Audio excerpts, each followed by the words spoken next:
बिस्मिल्लाहिर्रहमानिर्रहीम। अस्सलाम वालेकुम। उम्मीद कंदा आहियूं अवां सभई ठीक हूंदव। असां पंहिंजे टेंस वारे कोर्स खे वधाईंदे क्लास नंबर 11 सां हाज़िर आहियूं। इंशाअल्लाह अॼु वारी हिन क्लास में पाण फ्यूचर इंडेफिनाइट टेंस जे मुतलिक़ सिखंदासीं, जंहिंखे फ्यूचर सिंपल टेंस बि सॾियो वञे थो। त ही कंप्लीट क्लास पंहिंजी फ्यूचर सिंपल टेंस जे मुतलिक़ हूंदी, जंहिंमें पाण इहो सिखंदासूं त फ्यूचर इंडेफिनाइट टेंस छा हूंदो आहे, फ्यूचर इंडेफिनाइट टेंस जी डेफिनेशन कहिड़ी आहे, फ्यूचर इंडेफिनाइट टेंस जी सिंधी में सुञाणप कहिड़ी हूंदी आहे। तंहिंखां पोइ असां उन्ही जा मिसाल बि ॾींदासूं, लेकिन इन क्लास में पाण इहो बि सिखंदासूं त फ्यूचर इंडेफिनाइट टेंस में हेल्पिंग वर्ब कहिड़ा हूंदा आहिनि ऐं उहे हेल्पिंग वर्ब कहिड़े सब्जेक्ट सां इस्तेमालु कया वञनि था। तंहिंखां पोइ इन क्लास में ही बि कवर कंदासूं त फ्यूचर इंडेफिनाइट टेंस में अफर्मेटिव, नेगेटिव ऐं इंट्रागेटिव जी फॉर्मेशन कहिड़ी आहे, उन फॉर्मेशन खे कीअं यूज़ कबो आहे, उन लाइ असां तव्हांखे मिसाल बि करे ॾेखारींदासूं। त ही कंप्लीट क्लास पंहिंजी फ्यूचर इंडेफिनाइट टेंस जे मुतलिक़ ही हूंदी। त हिन क्लास खे स्टार्ट करण खां पहिरीं असांजी हिकु रिक्वेस्ट आहे, जेकॾहिं तव्हां असांजे चैनल ते नया महिमान आहियो त हींअर ई पंहिंजे इन चैनल खे सब्सक्राइब करे छॾो ऐं साथ ई बेल आइकन जे बटन ते क्लिक करियो त जीअं अव्हां खे असांजी न्यू वीडियो अचण जो नोटिफिकेशन मिली सघे। त स्टार्ट कंदा आहियूं पंहिंजी अॼु वारी हिन क्लास खे। त सभिनी खां पहिरीं असांखे इहो मालूम हुअणु खपे त फ्यूचर इंडेफिनाइट टेंस छा हूंदो आहे। हिते असां फ्यूचर इंडेफिनाइट टेंस खे सम्झण लाइ हिकु डेफिनेशन जो इस्तेमालु कंदासूं। उन खां पोइ फ्यूचर इंडेफिनाइट जे मुतलिक़ असां तव्हांखे कॉन्सेप्ट सम्झाईंदासूं ऐं उन खां पोइ पाण हिते इन जो सिंधी में सुञाणप बि सिखंदासूं। त फ़िलहाल असां फ्यूचर इंडेफिनाइट टेंस जी जेका डेफिनेशन आहे उन खे ॾिसूं था, पढ़ूं था, सम्झूं था ऐं पोइ कॉन्सेप्ट खे सम्झंदा आहियूं। असां वटि जेका फ्यूचर इंडेफिनाइट टेंस जी डेफिनेशन आहे उहो ही आहे, the simple future tense also known as future indefinite tense. जेको सिंपल फ्यूचर टेंस हूंदो आहे इन खे फ्यूचर इंडेफिनाइट टेंस बि सॾियो वञे थो। Is use to describe an action which has not occurred yet or will occur in coming time. मतिलब त हिते असां उहो ॻाल्हि ज़ाहिर कंदा आहियूं जेका अञा ताईं कंप्लीट नाहे थी, लेकिन अचण वारे वक़्त में उहो थींदी। मतिलब त फ्यूचर इंडेफिनाइट टेंस हिकु अहिड़ो ज़मान आहे जंहिं ज़मान में असां अचण वारे ॻाल्हि जे मुतलिक़ ॻाल्हाईंदा आहियूं या अचण वारे वक़्त जे मुतलिक़ ॻाल्हि कंदा आहियूं। एतिरे ताईं क्लियर थी वियो त फ्यूचर इंडेफिनाइट टेंस छा हूंदो आहे। ॾिसो, फ्यूचर इंडेफिनाइट टेंस उहो टेंस आहे जंहिंमें पाण अचण वारे वक़्त जे मुतलिक़ ॻाल्हि करियूं। यानी असां को कमु कंदासूं लेकिन अचण वारे वक़्त में, हींअर असां को बि कमु नाहे कयो, को कमु थींदो कंहिंखां, लेकिन अचण वारे वक़्त में हिन टाइम उहो कमु नाहे थियो ऐं नाहे थी चुको आहे। मतिलब त हर उहो ॻाल्हि जेका अचण वारे वक़्त में कई वञे, तंहिं बाबति जॾहिं असीं ॻाल्हि करियूं त उहो ॻाल्हि असांजी सर ईंदी फ्यूचर इंडेफिनाइट टेंस जी ॻाल्हि। सम्झ में अची वई ॻाल्हि? एतिरे क़दुरु क्लियर थी वियो। हाणे असां सिखूं था फ्यूचर इंडेफिनाइट टेंस में जेका सिंधी जी सुञाणप आहे। फ्यूचर इंडेफिनाइट टेंस जी सिंधी में सुञाणप आहे कंहिं बि जुमिले जे आख़िर में दो, दा, दस, दासी, दियूं वग़ैरह अचे। मतिलब त सिंधी जे जुमिलो हुजे, उन जुमिले जे आख़िर में जेकॾहिं ही अल्फाज़ अची वञनि जेके जीअं दो थी वियो, दा थी वियो, दस, दासी, दियूं वग़ैरह, अहिड़ो अल्फाज़ अची वञे त उहो सेंटेंस सॾाईंदो फ्यूचर इंडेफिनाइट टेंस जो सेंटेंस। क्लियर थी वियो? त फ्यूचर इंडेफिनाइट टेंस जी डेफिनेशन कहिड़ी आहे, फ्यूचर इंडेफिनाइट टेंस जो कॉन्सेप्ट कहिड़ो आहे, तंहिंखां पोइ असां इहो बि ॿुधायोसीं त फ्यूचर इंडेफिनाइट टेंस जी सिंधी में सुञाणप कहिड़ी आहे। सिंधी में सुञाणप आहे कंहिं बि जुमिले जे आख़िर में दा, दो, दस, दासी, दियूं वग़ैरह अचे। हाणे इन खे वधीक डिटेल में सम्झण लाइ हिते असां मिसालनि जो इस्तेमालु कंदा आहियूं। असांजे साम्हूं हाणे हिते 3 मिसाल आहिनि। पहिरें मिसाल में चयो वियो आहे, हू वापार जो आगाज़ कंदो। मतिलब त हुन वापार जो आगाज़ न कयो आहे, न कयो हो, बल्कि कंदो। अचण वारे वक़्त में इहो वापार जो आगाज़ कंदो। आख़िर में ॾिसो दालवा दो अचे पियो त ही जुमिलो सॾाईंदो फ्यूचर इंडेफिनाइट टेंस जो सेंटेंस। तंहिंखां पोइ असां वटि ॿियो मिसाल आहे, हू मूंखे ख़त मोकिलींदी। मतिलब न हू मूंखे ख़त मोकिलियो आहे, न मोकिलियो हो, बल्कि हाणे मोकिलींदी, अचण वारे वक़्त में मोकिलींदी। ठीकु आहे, इन जे अखर में बि दालिया दी अचे पियो त ही बि सेंटेंस असांजो सॾाईंदो फ्यूचर इंडेफिनाइट टेंस जो सेंटेंस। उन खां पोइ असां हिकु ॿियो बि मिसाल कंदा आहियूं, मां तव्हांखे सुभाणे कलम ॾींदसि। मतिलब न ही कलम ॾेई रहियो आहे, न ॾिनो आहे, न ॾिनो हो, बल्कि हाणे ॾींदो, अचण वारे वक़्त में ॾींदो, सुभाणे ॾींदुसि। ठीकु आहे, अव्हांखे इहो कॉन्सेप्ट क्लियर थी वियो हूंदो त फ्यूचर इंडेफिनाइट टेंस जा सेंटेंस सिंधी में कहिड़े तरीक़े सां हूंदा आहिनि। हिते असां कुझु जेके आहिनि सो सेंटेंस तव्हांखे पढ़ाए ॿुधाया ऐं सम्झायोसीं त हिन तरह जा सेंटेंस थी सघनि था। हिते असां फ़क़ति तव्हांखे सिर्फ़ु 2 ई सेंटेंस ॿुधाया आहिनि। इन हिसाब सां अव्हां जे साम्हूं हज़ारें सेंटेंस अची सघनि था। तव्हां पाण बि सोची सघो था, तव्हां पाण बि हज़ारें सेंटेंस ठाहे सघो था। लेकिन अव्हांखे इहो ई ॻाल्हि ज़हन में रखणी आहे त उहो कमु असां हिते ज़ाहिर कंदा आहियूं जेको अचण वारे वक़्त में कयो वेंदो। मतिलबु हाणे अञा उहो कमु न थियो आहे, न थियो हो, अचण वारे वक़्त में थींदो। त अहिड़नि सेंटेंसनि खे असां फ्यूचर इंडेफिनाइट टेंस जा सेंटेंस सॾी सघूं था। हाणे असीं सिखंदासूं फ्यूचर इंडेफिनाइट टेंस में अफर्मेटिव खे। हिते असां वटि आहे पॉज़िटिव सेंटेंस। ॾिसो, पॉज़िटिव सेंटेंस या अफर्मेटिव सेंटेंस सेम आहिनि, सिर्फ़ु नाला चेंज आहिनि। नाला चेंज आहिनि, बाक़ी इन जो मक़सदु कॉन्सेप्ट ॻाल्हि सभु सेम आहे। ठीकु आहे। हिते असां इन खे जेकॾहिं अफर्मेटिव सेंटेंस चऊं तॾहिं बि ग़लति न आहे। हाणे असीं ॻाल्हि कंदासीं त अफर्मेटिव सेंटेंस जी फॉर्मेशन कहिड़ी आहे। हाणे असां इन जो फॉर्मूलो सिखूं था। असां वटि जेका सो फ्यूचर इंडेफिनाइट टेंस में पॉज़िटिव सेंटेंस जी जेका फॉर्मेशन आहे उहो इहो आहे। सभिनी खां पहिरीं असां वटि सब्जेक्ट हूंदो। सब्जेक्ट खां पोइ असां वटि हेल्पिंग वर्ब में विल या शल हूंदो। उन्ही खां पोइ असां वटि फर्स्ट फॉर्म ऑफ वर्ब हूंदी ऐं आख़िर में ऑब्जेक्ट हूंदो। इहा आहे असांजी फॉर्मेशन फ्यूचर इंडेफिनाइट टेंस जी। ठीकु आहे। लेकिन हिते असां ॻाल्हि कंदासीं विल ऐं शल जी। त विल कहिड़े सब्जेक्ट सां इस्तेमालु कबो आहे, शल कहिड़े सब्जेक्ट सां इस्तेमालु कबो आहे। हिते विल ऐं शल हेल्पिंग वर्ब आहिनि। इहो ॻाल्हि तव्हां क्लियर करे छॾियो त हिन जेका हिते असांजे साम्हूं फॉर्मेशन आहे इन फॉर्मेशन में विल ऐं शल हेल्पिंग वर्ब आहिनि। फॉर्मेशन खे हिकु दफ़ो ॿीहर रिपीट कंदा आहियूं ताकी तव्हांजो कॉन्सेप्ट पको थी वञे। सभिनी खां पहिरीं असां वटि सब्जेक्ट हूंदो। सब्जेक्ट खां पोइ विल या शल हूंदो। उन्ही खां पोइ फर्स्ट फॉर्म ऑफ वर्ब हूंदी ऐं आख़िर में ऑब्जेक्ट हूंदो। हाणे विल ऐं शल किथे इस्तेमालु कबो आहे इहो हाणे असां सिखूं था। अवां इहो ॻाल्हि नोट करियो, जेकॾहिं if the subject in a sentence is, जेकॾहिं कंहिं बि सब्जेक्ट सेंटेंस जे सब्जेक्ट में ही हुजे, शी हुजे, इट हुजे, यू हुजे, दे हुजे या वरी को प्रॉपर नाउन हुजे तॾहिं पाण हिते विल जो इस्तेमालु कंदासूं। लेकिन सब्जेक्ट में आई हुजे, वी हुजे त पोइ पाण खे शल जो इस्तेमालु करणो आहे। क्लियर थी वियो त विल ऐं शल जो इस्तेमालु असां किथे कंदा आहियूं। ॾिसो, विल जो इस्तेमालु असां ही हुजे सब्जेक्ट में, किथे सब्जेक्ट में ही हुजे, शी हुजे, इट हुजे, यू हुजे, दे हुजे या वरी को नालो हुजे तॾहिं पाण विल जो इस्तेमालु कंदासीं।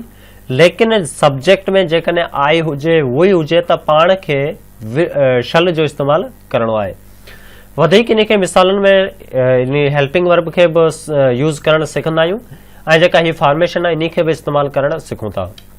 असां वटि मिसाल आहिनि, he will start a business, ही बिज़नेस स्टार्ट कंदो। जीअं त असां पहिरीं बि इहो चयो हो, जेकॾहिं ही हुजे सब्जेक्ट में, हिते ही आहे सब्जेक्ट, त पोइ असांखे छा जो इस्तेमालु करणो आहे, विल जो इस्तेमालु करणो आहे। पोइ स्टार्ट अ बिज़नेस, स्टार्ट असांजो थी वियो मेन वर्ब ऐं बिज़नेस असांजो आहे ऑब्जेक्ट। चलो फॉर्मेशन खे ॾिसी करे हिन सेंटेंस खे ॿीहर डिटेल में सम्झूं था। सभिनी खां पहिरीं असांखे चयो वियो आहे त पहिरीं अव्हांखे सब्जेक्ट जो इस्तेमालु करणो आहे। सब्जेक्ट चवंदा आहिनि कमु करण वारे खे। बिज़नेस स्टार्ट करण वारो केरु आहे, ही, त ही असांजो थी वियो सब्जेक्ट। उन्ही खां पोइ चयो वियो तव्हांखे विल या शल जो इस्तेमालु करणो आहे। हाणे विल जो ऐं शल जो इस्तेमालु असां कीअं कंदा आहियूं हिते असां नोट में सम्झी चुका आहियूं। हिते असां ॾिठोसीं त ही आयो आहे सब्जेक्ट में, त हिते चयो वियो जेकॾहिं ही अची वञे तव्हांखे विल जो इस्तेमालु करणो आहे। ठीकु इन तरह सां सब्जेक्ट में ही आहे त पोइ पाण हिते विल जो इस्तेमालु कयो आहे। उन्ही खां पोइ चवे थो तव्हांखे छा करणो आहे, फर्स्ट फॉर्म ऑफ वर्ब जो इस्तेमालु करणो आहे। हाणे ही कमु कहिड़ो करे पियो, ही स्टार्ट पियो करे, शुरू पियो करे, त पोइ पाण छा चवंदासीं, स्टार्ट।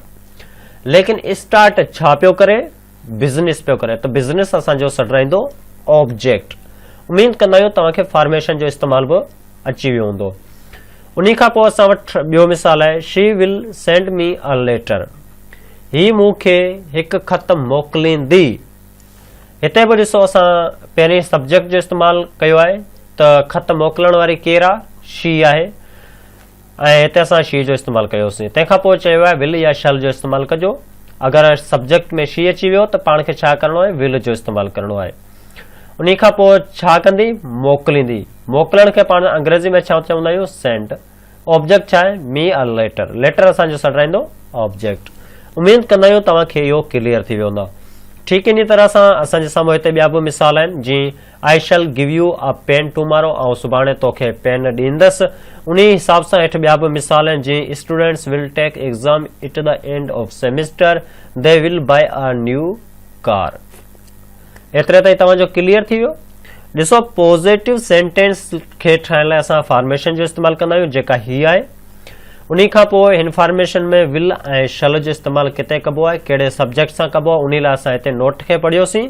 ऐं विल ऐं नोट खे ऐं फॉर्मेशन खे सम्झण लाइ असां हिते कुझु मिसाल कयासीं। तंहिंमें असां इहो खोले ॿुधायोसीं त फॉर्मेशन कीअं इस्तेमालु कबी आहे ऐं विल ऐं शल जो इस्तेमालु किथे ऐं कहिड़ी जाइ ते कीअं कबो आहे। उम्मीद कंदा आहियूं तव्हांखे पॉज़िटिव सेंटेंस बि क्लियर थी चुको हूंदो। हाणे असीं ॻाल्हि कंदासीं नेगेटिव सेंटेंस। पॉज़िटिव सेंटेंस असांजा हुआ हाकारी जुमिला ऐं नेगेटिव सेंटेंस असांजा हूंदा आहिनि नाकारी जुमिला। हाणे नाकारी जुमिला ठाहिण लाइ बि असांखे छा खपंदो, हिकु फॉर्मेशन खपंदी, ऐं इहो फॉर्मेशन ही आहे। हिन में बि सभिनी खां पहिरीं असांखे सब्जेक्ट इस्तेमालु करणो आहे। सब्जेक्ट खां पोइ हेल्पिंग वर्ब में असांखे विल या शल जो इस्तेमालु करणो पवंदो। तंहिंखां पोइ असांखे नॉट जो यूज़ करणो आहे। उन्हीं खां पोइ असांखे फर्स्ट फॉर्म ऑफ वर्ब जो इस्तेमालु करणो आहे ऐं आख़िर में असांखे ऑब्जेक्ट जो इस्तेमालु करणो आहे। जेकॾहिं तव्हां हिते गौर करियो त असांजो पॉज़िटिव ऐं नेगेटिव जी फॉर्मेशन मिलंदड़ आहे। सिर्फ़ु हिते नॉट जो इज़ाफ़ो कयल आहे, जेको हेल्पिंग वर्ब ऐं मेन वर्ब जे विच में आहे। बाक़ी फॉर्मेशन सेम आहे। हाणे इन फॉर्मेशन खे बि डिटेल में सम्झण लाइ असां हिते कुझु मिसालनि जो इस्तेमालु कंदासूं। मिसाल असांजा सेम ई आहिनि, सिर्फ़ु फ़र्क़ु इहो आहे त जेका फ़र्क़ु असांखे फॉर्मेशन में ॾिनो आहे, असां सेंटेंस में बि उहो ई फ़र्क़ु इस्तेमालु कयो आहे। हिते सभिनी खां पहिरीं सब्जेक्ट तौरु ही जो इस्तेमालु कयोसीं। हेल्पिंग वर्ब में असां ही अची वियो सब्जेक्ट में, त असां विल जो इस्तेमालु कयोसीं। ऐं उन खां पोइ असांखे चवे थो नॉट जो इज़ाफ़ो करणो आहे, त असां विल खां फौरन बाद नॉट जो इज़ाफ़ो कयोसीं।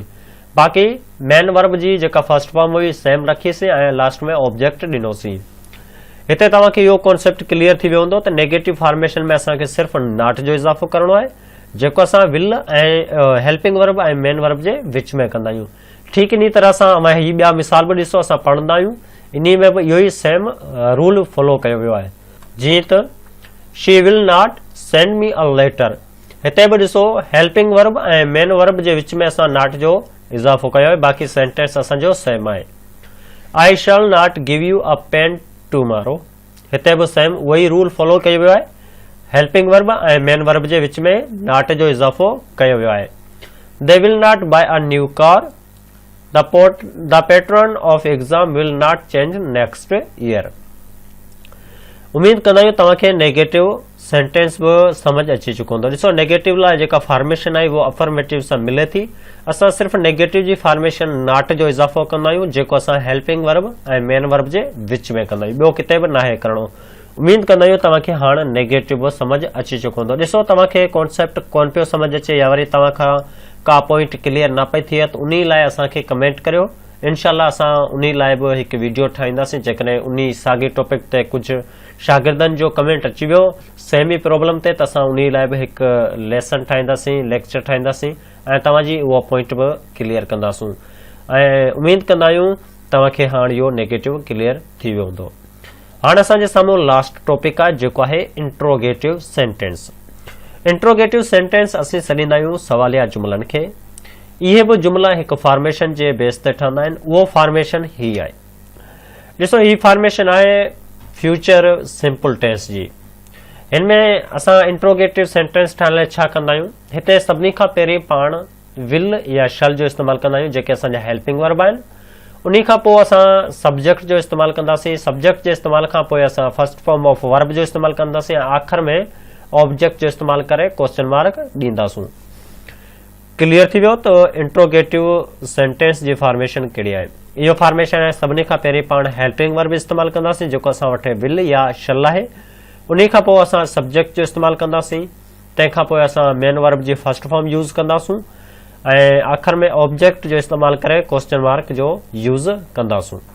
हाणे इन फॉर्मेशन खे बि डिटेल में सम्झण लाइ हिते असां कुझु सेंटेंस कया आहिनि। सेंटेंस सेम ई आहिनि। जीअं त असां चयो आहे त जेको असांखे चेंजिंग फॉर्मेशन में मिली आहे, असां सेंटेंस में बि उहो ई चेंजिंग कई आहे। हिते पहिरीं पाण छा कंदा हुआसीं, ही विल लिखंदा हुआसीं, लेकिन हाणे छा कंदासीं, विल ही। जेकॾहिं कंहिं बि सेंटेंस जे स्टार्टिंग में हेल्पिंग वर्ब अची वञे, तव्हां सम्झी वञो इहो पूरो सेंटेंस इंट्रोगेटिव आहे, मतिलबु सवालिया सेंटेंस आहे। हाणे असां जेका सो टेंशन में सवालिया सेंटेंस की ठाहींदा आहियूं, सवालनि जेको टेंशन में असां सवालिया सेंटेंस सिर्फ़ु इन लाइ ईअं ठाहींदा आहियूं त असां वटि जेको हेल्पिंग वर्ब हूंदो आहे उहो सब्जेक्ट खां पहिरीं यूज़ कंदा आहियूं ऐं सेंटेंस जे आख़िर में क्वेश्चन मार्क ॾींदा आहियूं, बसि ॿियो कुझु बि न आहियूं कंदा। असांजो सेंटेंस जेको ऑटोमेटिक सवालिया थी वञे थो। हिते बि उहो ई रूल फॉलो कयो वियो आहे। सभिनी खां पहिरीं हेल्पिंग वर्ब जो इस्तेमालु कयल आहे। Will he start a business, छा ही बिज़नेस शुरू कंदो, मतिलबु छा ही कारोबार शुरू कंदो, हिकु क़िस्म जो सवाल थी वियो। Shall I give you a pen tomorrow, छा आऊं तोखे सुभाणे पेन ॾींदसि, ठीकु आहे, क्लियर थी वियो।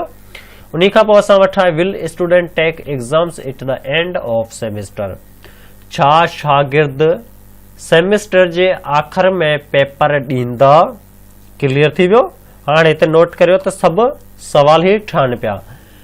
ऐं उन खां पोइ असां वटि आहे will the pattern of exam change next year, what will he gift U. हिते अवां हिकु ॻाल्हि ॾिसो, जेकॾहिं WH फैमिली जो मेंबर अची वञे, जीअं हिते WH वाट थी वियो, त वाट हमेशह असां जेका सो हेल्पिंग वर्ब खां पहिरीं यूज़ कंदासीं, मतिलबु WH फैमिली जो को बि मेंबर अची वञे त उहो असां हेल्पिंग वर्ब खां पहिरीं कंदा आहियूं। हाणे WH फैमिली छा हूंदो आहे, जीअं ॾिसो वाट थी वियो, वेयर थी वियो, वुच थी वियो, वेन थी वियो, इन हिसाब सां जेके WH सां शुरू थींदा हुजनि वर्ड सवालिया तौर लाइ, उन्हनि लफ़्ज़नि खे असां हेल्पिंग वर्ब खां पहिरीं यूज़ कंदा आहियूं ऐं आख़िर में ॾिसो हिते असीं क्वेश्चन मार्क जो इस्तेमालु कंदा आहियूं।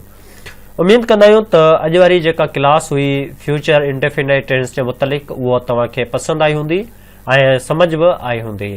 असां कोशिशि ई कंदा आहियूं त जेतिरो ईज़ी थी सघे एतिरे ईज़ी करे इहो क्लास सम्झायूं ताकि असांजा स्टूडेंट इन क्लास मां सभु कुझु सिखी सघनि।